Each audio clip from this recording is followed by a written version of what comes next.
Assalamualaikum warahmatullahi wabarakatuh. Nama saya Pinky Utari. Saya adalah guru pembimbing literasi dari SDIP Ummul Mukminin. Hari ini akan membacakan naskah dongeng yang saya buat dari buku yang berjudul Perahu Negeri. Penulisnya adalah siswa MTS Pakis. Penerbit Raya Kreativa dengan jumlah halaman 165 halaman. Perahu Negeri. Vira adalah seorang anak yang tinggal di daerah pedalaman. Ia bersekolah di MTS Pakis bersama teman-temannya, yaitu Alfi, Restu, Arif, Rani, Safrudin, dan Rohim. Mereka hanya mempunyai satu orang guru yang sekaligus menjadi pendiri dari sekolah tersebut, yaitu Kang Is. Mereka tinggal di lereng gunung tertinggi di Banyumas, Jawa Tengah. Lingkungan sekitar mereka adalah mayoritas hutan tropis yang menawarkan panorama alam yang luar biasa indah. Namun begitu, mereka masih memiliki akses yang terbatas dengan dunia luar. Hutan tropis tempat mereka tinggal inilah yang menjadi ekosistem dari berbagai jenis burung. Dan burung-burung inilah yang menjadi pokok dari masalah dalam cerita berikut ini. Hari itu, ketika Vira datang ke sekolah, sekolah dalam keadaan kosong, kecuali kelas Vira saja yang ada. Tiba-tiba terdengar suara dor dari kejauhan. Tak lama, Kang Is datang bersama beberapa siswa kelas 7. Kang Is dari mana sih? Kang Is dengar suara tembakan tadi tidak? Itu apa yang Kang Is bawa? Kok ada burung bubut di dalamnya? Restu bertanya tanpa tanda jeda. Restu, biarkan Kang Is menjawab satu persatu, ujar Vira. Tadi, Kang Is sedang berjalan-jalan di hutan dengan kelas 7. Lalu, kami menemukan kandang burung ini.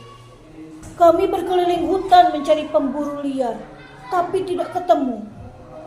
Karena mendengar suara tembakan tadi, akhirnya Kang Is memutuskan untuk pulang membawa kandang ini. Paling nanti pemburunya mencari ke sini. Ayo, sekarang semuanya masuk kelas yuk, kata Kang Is. Tak lama kemudian, ada suara motor yang berhenti di depan sekolah. Is, mana kandangku? Teriak Joko dengan nada yang marah.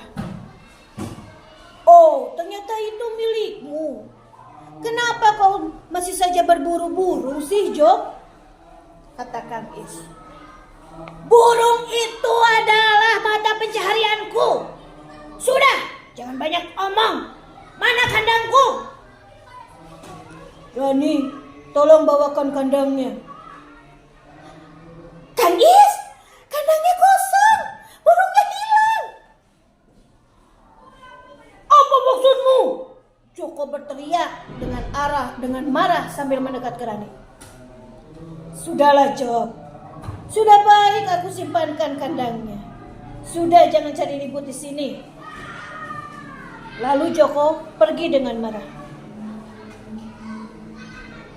Siapa yang melepas burung dalam kandang itu?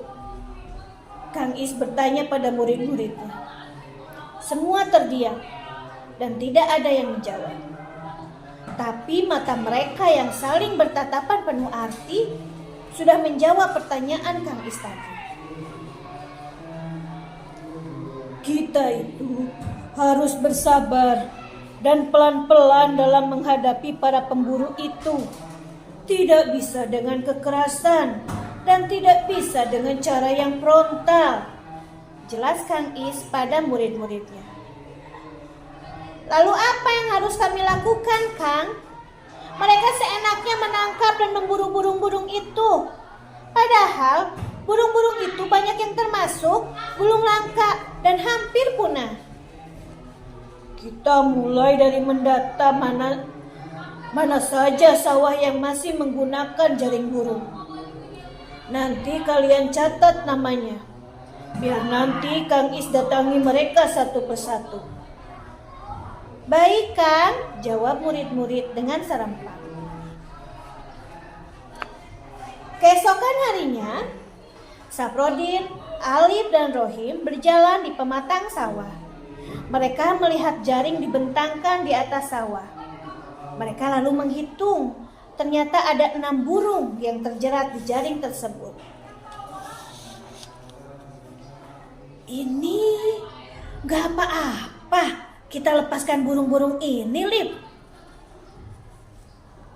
Tanya Saprodin pada Alif. Katakan Is kan, kita hanya perlu mencari tahu pemilik sawahnya saja. Jelas Alif.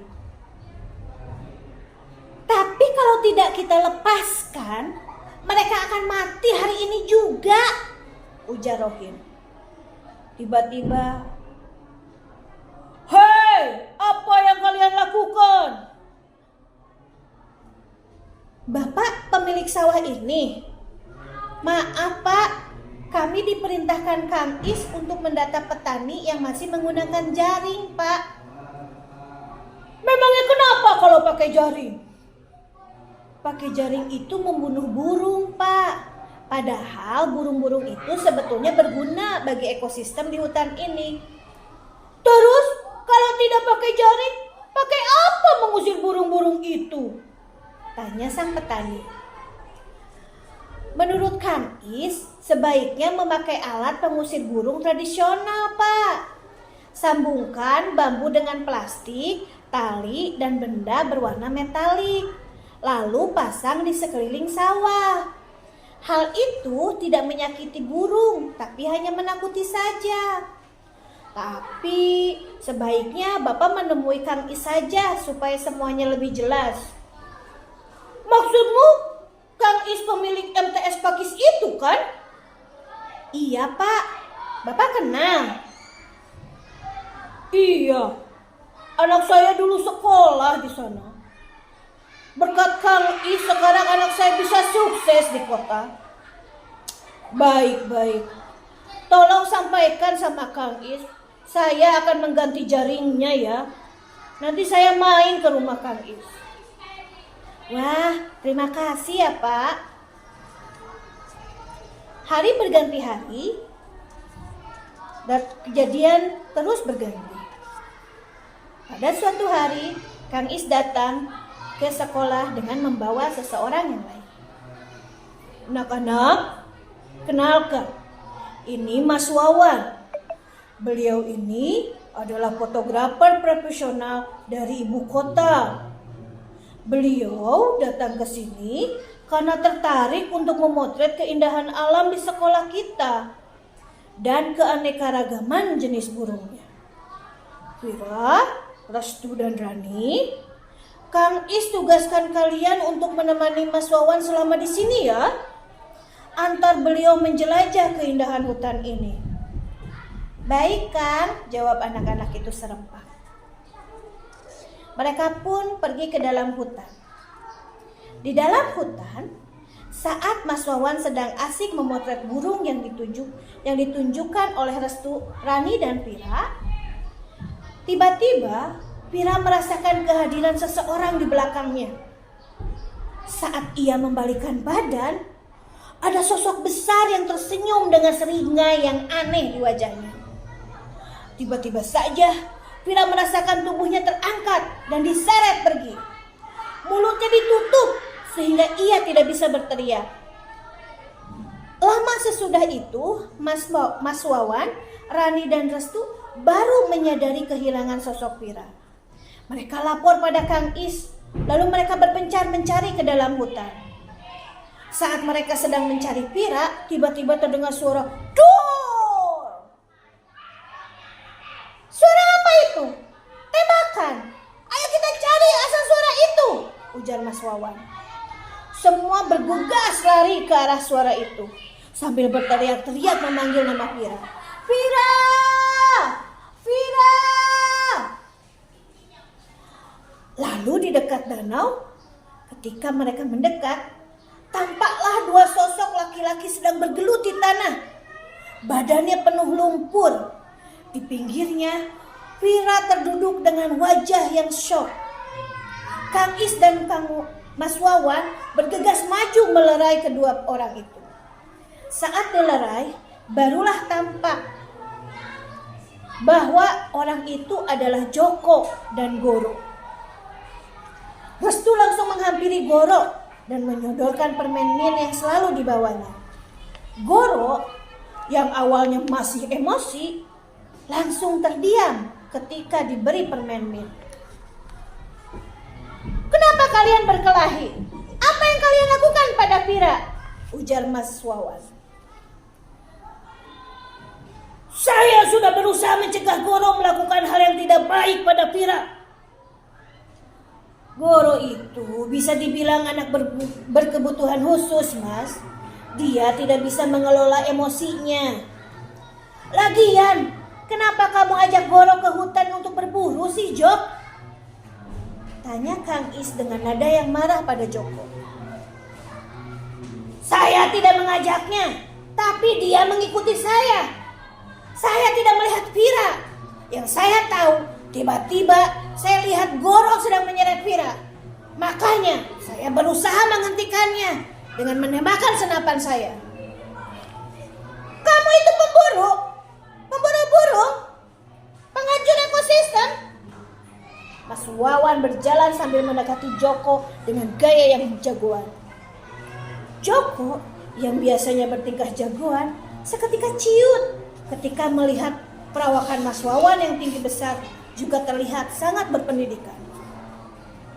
Dengan suara gemetar dia menjawab, Iya Mas. Kalau kamu pemburu burung, tentu kamu ahli dalam mencari tempat persembunyian burung-burung itu kan? Bagaimana kalau kamu jadi pemanduku saja untuk menunjukkan di mana burung-burung itu? Tapi syaratnya satu, kamu tidak boleh memburu burung lagi. Tapi saya berburu untuk menafkahi keluarga saya, Mas, ujar Joko. Tentu saja kamu akan saya bayar untuk jadi pemandu. Nah, kalau foto dan berita yang saya buat bagus, saya yakin akan mendatangkan fotografer lain dari ibu kota dan sekitarnya yang akan datang ke tempat ini untuk memotong. Kamu bisa jadi pemandu mereka. Kamu akan mencukupi. Keluargamu dan lingkungan di sini akan terjaga keasliannya. Sepertinya itu hal yang menarik, Mas. Baiklah, saya mau. Begitulah akhirnya di desa itu tidak ada lagi yang berburu burung dan menggunakan jaring untuk menangkap burung. Keaslian tempat itu tetap terjaga yang membuat banyak wisatawan datang untuk menikmati keindahan alamnya. Vira setelah pulih dari traumanya kemudian menuliskan semua kejadian itu di dalam sebuah buku catatan, yang kemudian buku catatan itu dijadikan novel berjudul Perahu Negeri. Demikian cerita yang saya buat. Terima kasih atas perhatiannya. Wassalamualaikum warahmatullahi wabarakatuh.